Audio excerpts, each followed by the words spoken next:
redação do Enem, ela é avaliada diante de 5 competências. Tá? A primeira competência é demonstrar domínio da modalidade escrita formal da língua portuguesa, ou seja, o seu texto tem que ser escrito em linguagem padrão, não pode ter gíria. Tem que tomar cuidado com pontuação, tem que tomar cuidado com acentuação. Então é isso que vai ser avaliado nessa primeira competência. Competência 2, compreender a proposta de redação e aplicar conceitos de várias áreas do conhecimento para desenvolver o tema, dentro dos limites estruturais do texto de dissertação. Então, a redação ela tem uma temática, então é você saber desenvolver a temática da sua redação. Aplicar conceito de várias áreas do conhecimento para desenvolver o tema. Então, o avaliador da redação do Enem, ele quer saber se você consegue trazer conhecimentos de outras áreas, por exemplo, biologia, filosofia, história, sociologia, para dentro da sua redação, para defender o seu argumento. E dentro dos limites estruturais do texto de dissertação. Ou seja, você vai construir uma dissertação, você não vai construir um poema, você não vai construir um artigo de opinião, que é o que muita gente faz, né, e acaba perdendo muitos pontos nesse item aqui. Competência 3, selecionar, relacionar, organizar e interpretar informações, fatos, opiniões e argumentos em defesa de um ponto de vista. Aqui eles querem saber se você consegue, a partir do conhecimento que você tem, a partir daquilo que você leu lá no texto de apoio, você consegue organizar isso e desenvolver através dos seus argumentos, ok?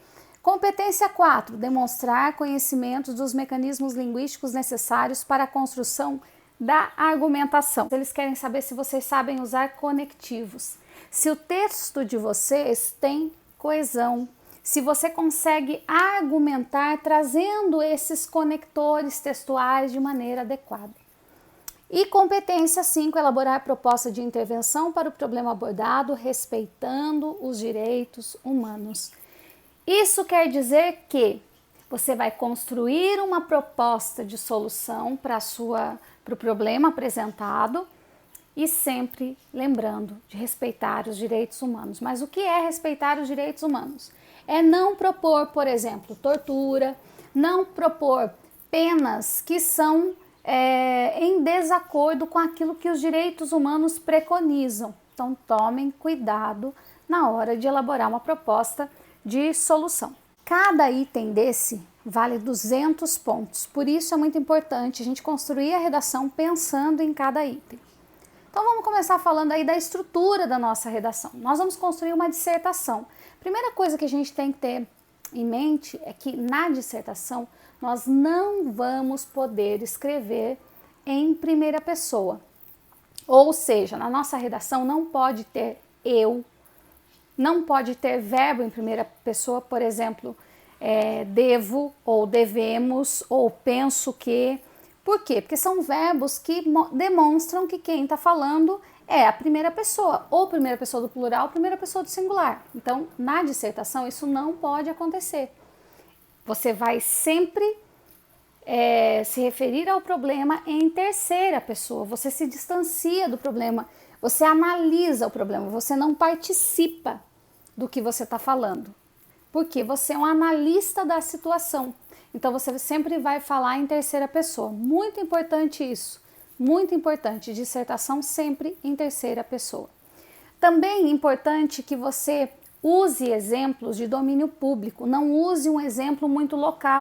Você vai falar sobre violência doméstica e aí você cita alguma coisa que aconteceu no seu bairro. Ou você cita alguma coisa que aconteceu com um amigo seu da escola. Dentro da dissertação, isso não cabe.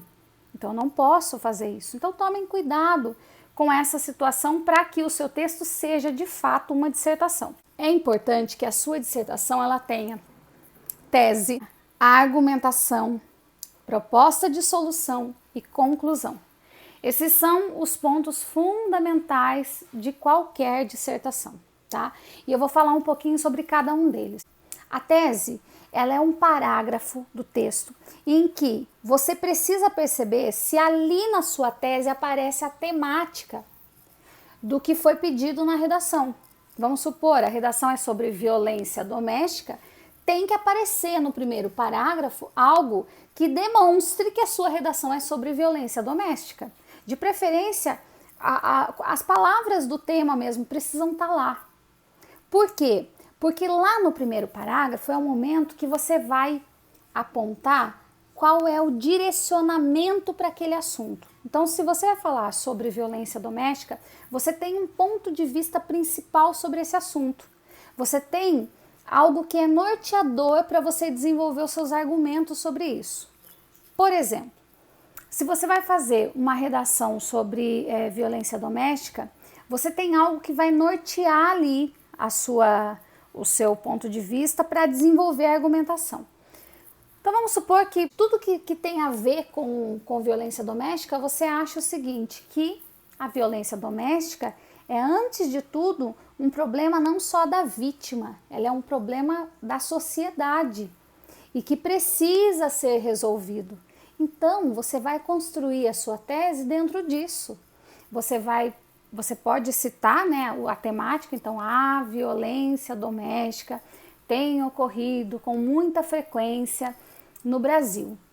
E este é um problema que precisa ser resolvido por toda a sociedade e não só pela vítima. Então você construiu aí a sua tese. A tese, ela vai ter mais ou menos, aproximadamente 4 linhas, tá? É um parágrafo aí com 4 linhas. Pode ter um pouquinho mais? Pode. Pode ter um pouquinho menos? Pode. O que não pode é construir uma tese de uma linha. E o que não pode também é construir uma tese de metade das linhas que você tem para fazer a sua redação. A tese, ela é a parte ali da introdução, então ela não pode ser tão grande, tá? Aí você vai partir para a argumentação. A argumentação é a parte mais importante da sua redação. Presta atenção aqui. A argumentação é a parte mais importante da sua redação. Por que é a parte mais importante da sua redação? Porque a sua redação é uma redação dissertativa. E a redação dissertativa é um tipo de redação argumentativa. Então, se eu vou fazer uma argumentação, essa é a parte principal da minha redação. E aí, o que muitos alunos confundem? Confundem a argumentação com informação. É claro que na sua argumentação também tem que ter informação, mas não só isso. Eu não posso construir um parágrafo cheio de informação e sem nenhum tipo de argumentação daquilo que eu penso sobre o assunto. Então, o que eu aconselho? Que você faça 2 parágrafos, pelo menos, de argumentação. Nesses 2 parágrafos, precisa ter um exemplo, e lembra que esse exemplo tem que ser de domínio público, né? Um exemplo. Esse exemplo pode ser histórico, pode ser um exemplo filosófico, pode ser um exemplo que ocorreu e apareceu nos grandes noticiários, mas precisa ter um exemplo. Um exemplo, uma informação e o seu ponto de vista sobre aquilo. Lembrando, você não vai usar a primeira pessoa, você não vai colocar eu acho que. Você vai usar um exemplo, você vai usar aí a informação em si, né? Que já pode estar dentro do exemplo, e você vai falar um pouco mais sobre como você pensa esse assunto. São 2 parágrafos de mais ou menos 4 a 5 linhas cada parágrafo, tá? Bom, daí nós vamos para a proposta de solução. A proposta de solução, para ela ficar show, para ela ficar uma proposta de verdade, muito legal, você precisa pensar que a sua proposta, ela tem que responder as seguintes coisas. Quem vai fazer? O que essa pessoa vai fazer? O que, como vai fazer e por que vai fazer, tá? Então, precisa ter essas respostas na proposta de solução. Eu aconselho que você diga pelo menos 2 pessoas, entre aspas, que podem resolver o problema, tá? Eu coloquei pessoas entre aspas porque não é bem pessoa que você vai colocar para resolver o problema. Pode ser, você pode falar que a mídia pode resolver o problema e aí você tem que citar o que a mídia pode fazer, de que maneira ela pode fazer e por que ela vai fazer isso, tá? Você pode citar que as ONGs podem fazer algo, Você pode citar que o Ministério X pode fazer algo, só que, por favor, se você for colocar um ministério, pesquisa antes para você saber exatamente que ministérios ainda existem. Porque tem gente que coloca ministério que nem existe mais. Então, olha lá, esse ministério ainda existe? Então, é viável colocar esse ministério? E o que esse ministério faz de fato? Eu sei colocar aqui com as palavras legais. Se eu não sei, eu mudo a pessoa, né? Posso colocar, por exemplo, que o poder legislativo pode fazer o quê? Nunca coloque o governo.